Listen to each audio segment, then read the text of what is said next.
এখন অনেক একা হয়ে গেছি, কেমন জানি লাগতেছে। বাবা ভেঙে পড়ছে, আম্মু খুব ভেঙে পড়ছে। আমার কোনো কিছু আমাদের বাসার মধ্যে একটা মাই টিভির চেয়ারম্যান নাসির উদ্দিন সাথী গ্রেপ্তার।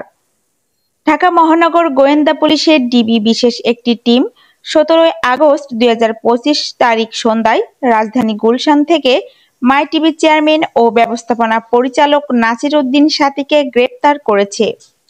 গ্রেপ্তারের বিষয়টি নিশ্চিত করেছেন ঢাকা মেট্রোপলিটন পুলিশের মিডিয়া ও পাবলিক রিলেশনস বিভাগের উপকমিশনার মোহাম্মদ তালেবুর রহমান।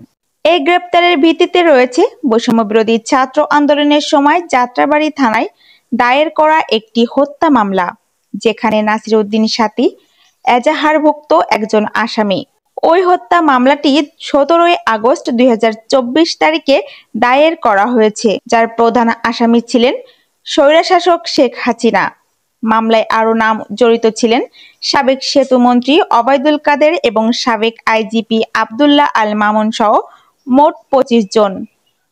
নাসির উদ্দিন সাথীকে গ্রেপ্তার করা হয়েছে যাত্রাবাড়ী হত্যা মামলার আংশিক চরিত্র হিসেবে এবং তাকে আইনি প্রক্রিয়ায় বাংলাদেশের পুলিশের ডিবি কার্যালয়ে নেওয়া হয়েছে। ডিবির যুগ্ম কমিশনার মোহাম্মদ নাসিরুল ইসলাম জানিয়েছেন, 18 আগস্ট আদালতে তাকে রিমান্ডে নেওয়ার জন্য আবেদন করা হবে।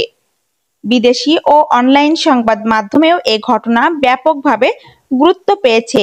উদাহরণস্বরূপ দি ফিনান্সিয়াল এক্সপ্রেস, ঢাকা ট্রাইব্যুনাল ও অবজার্ভ অনলাইন বিস্তারিত প্রতিবেদন প্রকাশিত হয়েছে।